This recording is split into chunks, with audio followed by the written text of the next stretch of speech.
Bonjour à tous et bonjour à toutes, bienvenue sur Radio Terre de Mix pour votre flash spécial. Aujourd'hui, on a la chance, l'honneur et l'avantage de recevoir Jean-Raymond Hugonet, sénateur de l'Essonne. J'espère que vous allez bien. Oui, écoutez, aussi bien que possible dans cette période difficile. Alors justement, sur cette période difficile, on aurait souhaité avoir un petit peu votre point de vue, votre ressenti par rapport à cette situation, certes particulière. Voilà, par rapport au poste que vous occupez maintenant en tant que sénateur, quelle est votre vision un peu de cette situation ? Alors, il y a plusieurs niveaux de vision. Je dirais, bien sûr, le plan national, mais le plan départemental et le plan hyper local ici sur Limours et sa région. Alors, je dirais, en partant du niveau qui nous importe le plus ici, donc sur Limours et sa région, globalement, les choses sont prises en main de très bonne façon par l'équipe municipale via le centre communal d'action sociale en lien avec la MJC qui trouve là vraiment, j'allais dire tout son sens, une partie de son sens en tout cas, dans le lien social et intergénérationnel. Donc il y a une organisation qui est faite depuis quasiment le premier jour, en parfaite coordination et qui arrive à gérer à la fois l'élan de solidarité dont notre collectivité fait preuve et puis le fait qu'on ne puisse pas envoyer chez les gens non plus sans aucune précaution. Voilà, quelqu'un, même si on a envie de bien faire, il faut des précautions et je crois que là-dessus, tout est bien en main. Si j'en crois les rapports quotidiens que j'ai avec Chantal Thirier, notre maire. Donc au plan local, je pense que les choses vont bien. Malheureusement, nous avons eu à déplorer dans la collectivité le décès d'un ami proche et une personnalité emblématique à Limours, dont je veux encore une fois saluer la mémoire, Étienne Dex, qui nous a quittés. Voilà, donc globalement les choses s'organisent au mieux. On a eu la période, la difficulté, puisque nous avons deux marchés hebdomadaires, le jeudi et le dimanche.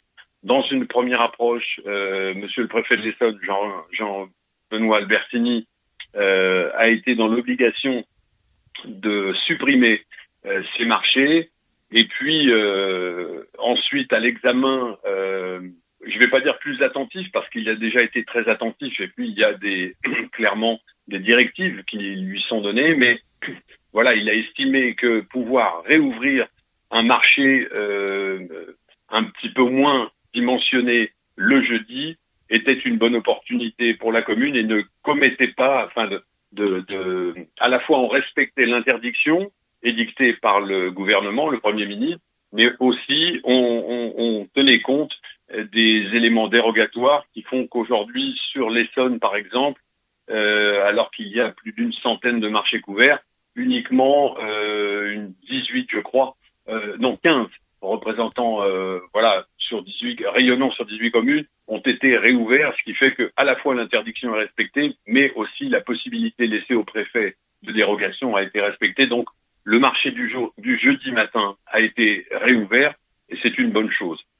Je crois qu'également l'approvisionnement et en tout cas les queues dans la grande distribution sont toujours présentes et l'approvisionnement est encore là. Tout dépend de l'heure à laquelle on arrive, mais globalement, je trouve que les choses se passent plutôt bien. En termes de confinement, nous avons 2-3 sujets d'inquiétude qui montrent que à certains endroits et à certaines heures, il y a des regroupements.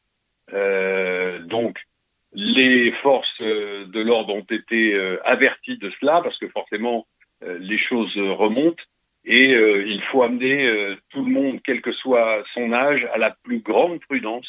Le pic de l'épidémie doit être atteint pour notre département et pour le territoire national lundi. Nous sommes encore dans une période excessivement risquée. Voilà. Et je voudrais, à l'approche d'un week-end qui, je l'espère en tout cas selon ce que nous annonce Météo France, sera un week-end ensoleillé, je veux amener tout le monde, même si il est difficile encore une fois, de supporter le confinement, mais d'amener tout le monde à la plus grande prudence, parce que nous ne sommes pas encore tirés d'affaire. Voilà. Voilà pour le plan local. Alors pour le plan local, merci d'avoir précisé effectivement sur les actions qui se mettent en place sur la commune de Limours et avec aussi ce point de vue sur l'aspect départemental, notamment au niveau des marchés. Je suppose que pour vous c'est pareil, au niveau du Sénat ça doit être un peu compliqué. Vous travaillez comment? Vous êtes en visioconférence, vous vous déplacez, vous êtes au téléphone? Comment vous organisez d'ailleurs votre vie de travail, j'ai envie de dire?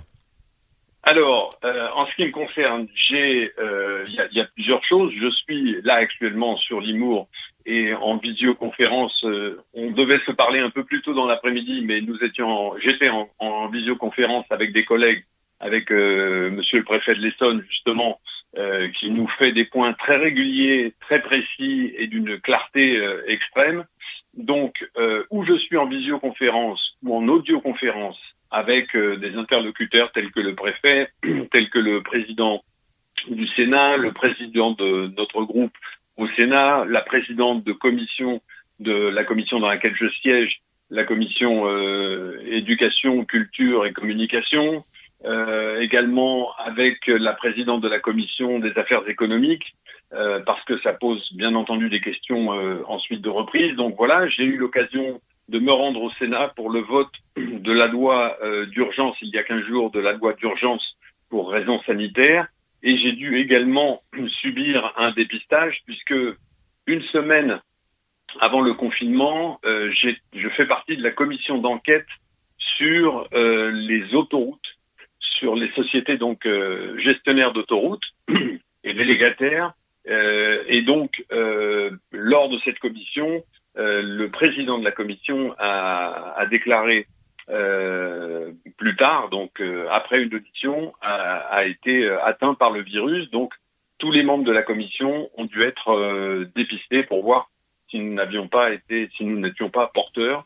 Donc, je suis retourné au Sénat également pour le vote et pour ce dépistage, mais qui s'est avéré heureusement négatif. Voilà, donc on est en lien et j'ai une amplitude de travail, j'allais dire comme d'habitude, voire même un peu plus importante puisque nous n'avons pas le trajet. Donc voilà, donc je suis en lien et le Sénat fonctionne. Alors bien sûr, c'est pas le même fonctionnement que d'habitude, mais je suis en lien avec le Sénat vraiment quotidien et de façon très étroite avec les technologies actuelles. Alors, voilà.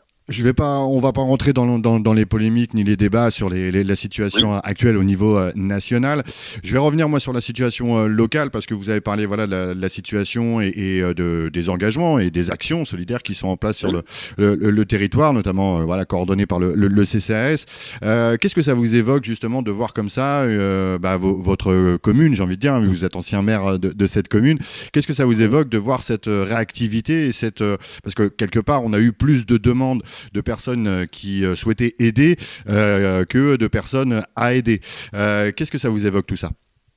Alors, écoutez, c'est vraiment à l'image de ce que je ressens de la commune depuis très longtemps. Si j'y suis autant attaché, c'est que j'y ai fait ma vie, j'y suis né et Limours, c'est vraiment ma vie. Donc, quelque part, de voir l'attitude générale, déjà l'apaisement et l'espèce de sérénité qui règne ici et d'apaisement, ça fait plaisir parce que c'est quelque chose qui s'est construit dans le temps. Ça n'a pas forcément été tout le temps le cas dans notre commune et je dois dire que voilà, je suis assez fier de ça parce que depuis, vous l'avez rappelé, que j'ai été élu maire en 2001. Voilà, on a toujours conduit les affaires de la commune avec ce sens de l'apaisement, de la sérénité, de peser les choses et quand on était confronté à des problèmes importants, on en a eu. On a essayé de répondre du mieux possible et toujours posément en laissant justement les polémiques loin de tout ça parce qu'aujourd'hui l'heure n'est pas aux polémiques. Donc je trouve que c'est plutôt réjouissant de voir que la solidarité à Limours n'est pas un vain mot et qu'elle s'exprime de différentes façons et notamment à l'occasion d'un épisode comme celui-ci qui est quand même sans précédent. Voilà, donc ça c'est plutôt rassurant et puis ça fait plaisir. Voilà.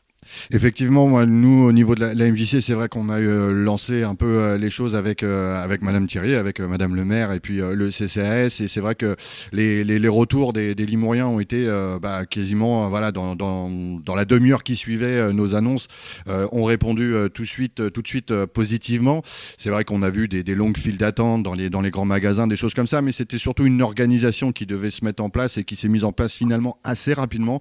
Moi, je salue le travail de tout le monde par rapport à ça, parce que je crois qu'il y a une vraie, une vraie réflexion qui a été posée. On voit aussi sur les réseaux sociaux des actions qui sont menées. Je pense notamment à l'apport aussi que Limour a pu faire au niveau de l'hôpital d'Orsay. Vous avez entendu parler un peu de ces actions. Est-ce que vous pouvez nous en toucher quelques mots? Bien sûr. Ben, écoutez, nous, on a, quand les choses arrivent, on essaye justement, nous sommes en lien, vous savez que même si aujourd'hui c'est toujours l'ancienne équipe municipale qui est aux commandes légalement, hein, parce que la loi d'urgence en a décidé de la sorte, bien évidemment, nous sommes avec tous les collègues élus au premier tour de cette élection municipale, nous sommes en lien et à ce moment-là, on réfléchit tous à la façon dont on peut le mieux aborder les choses. Donc, clairement, quand nous avions eu l'épisode de la grippe H1N1 que tout le monde a encore en mémoire, la commune, en ayant, là encore, essayé de prendre les meilleures dispositions possibles, avait répondu à l'attente de l'État qui nous demandait d'avoir des stocks de masques notamment, et de gants et voilà, de matériel. Nous avons en plus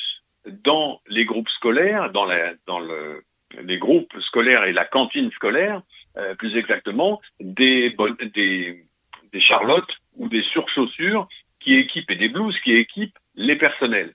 Donc nous avons essayé dans le cadre des stocks que nous avions anciens de la grippe H1N1 de faire profiter les personnels de santé sur la commune et puis également les hôpitaux les plus proches qui en avaient, j'allais dire malheureusement, un besoin criant.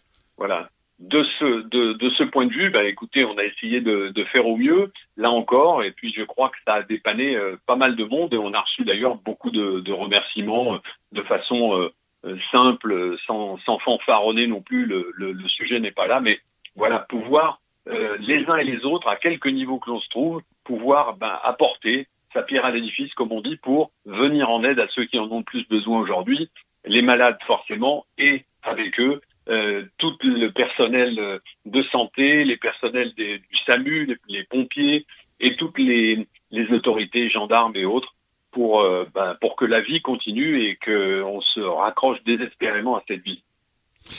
Merci Jean-Raymond Hugonnet d'avoir accepté de répondre à nos questions. Avant de nous quitter, j'aurais bien aimé souhaiter avoir un petit mot de la fin, un petit message que vous souhaiteriez faire passer à nos auditeurs, en sachant que voilà, le confinement va être peut-être amené à durer, donc peut-être un petit message à faire passer à nos auditeurs.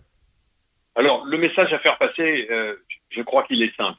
Encore une fois, je ne veux pas minimiser les gens qui souffrent, les difficultés que le confinement pose. On a la chance dans notre commune d'avoir quand même, pour la majeure partie des habitants, des jardins ou des espaces dans lesquels on peut un petit peu sortir. J'ai une pensée aussi pour celles et ceux qui sont en appartement, pour lesquels c'est plus difficile. Mais globalement, sur Limour, on a quand même une certaine chance. Là, ce sur quoi je veux vraiment attirer l'attention, encore une fois, en étant en soutien de tous ceux qui se battent contre ce virus et de tous ceux qui se battent dans leur chair contre le virus. Hein. Je juste vous donner les chiffres que je viens d'avoir avec monsieur le préfet. À ce jour, il y a 845 personnes hospitalisées pour cause de coronavirus en Essonne. Il y a 187 personnes en réanimation et parmi ces personnes, 50% au moins à 60% des cas de réanimation sont des cas très graves et il y a 92 décès dénombrés ce matin, jusqu'à ce matin, 11h30. Voilà pour les chiffres. Donc, indépendamment de cela, ce que je veux dire, c'est que dans une crise pareille, il faut absolument voir, et moi c'est une seconde nature chez moi, j'ai plutôt tendance à voir le verre toujours à moitié plein qu'à moitié vide. Ça veut dire une chose, ça veut dire que l'après va être capital. pour notre pays, bien sûr, pour le monde, je crois, puisque c'est pas uniquement la France qui est touchée, hein, mais sur notre façon de vivre et sur toutes les questions que ça pose. Aujourd'hui, mettons, quand on en a un peu le temps, mettons ce temps d'arrêt brutal au service de la réflexion et de l'intelligence collective. Par exemple, je prends juste ce point, mais qui nous frappe, nous, à Limours, parce qu'on est pile à la distance nécessaire du nord, là où se passe toute l'activité.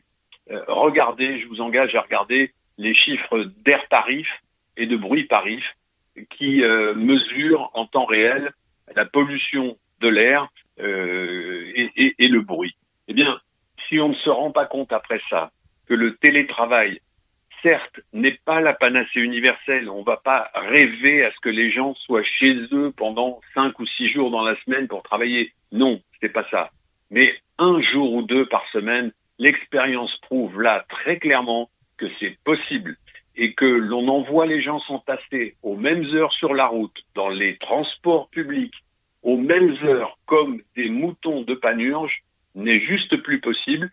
Ça nous amène, nous, élus, nous citoyens, nous entreprises, nous États, à repenser totalement notre mode de fonctionnement. Et si c'est ce que cette crise sévère nous apprend, ben, je crois que peut-être on aura fait un petit pas en avant.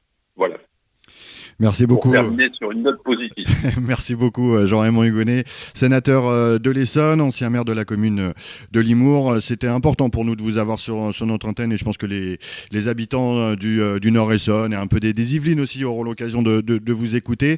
Et puis, on vous souhaite plein de courage pour la suite. En tout cas, on sait qu'il va y avoir des choses à faire et à penser justement sur le après. Oui. Et je sais que vous allez être sûrement très, très, très sollicité. Et puis, nous, Radio Terre de Mix, on sera toujours à l'écoute et là pour soutenir ces actions et essayer de mettre en lumière et en valeur ces actions de solidarité, de terrain où on se pose pas trop la question de qui est en face, qui est à côté. On souhaite aider dans le respect bien sûr des règles et des normes de confinement qui sont les nôtres. Mais voilà, l'important pour nous, c'était voilà d'être là, d'être présent.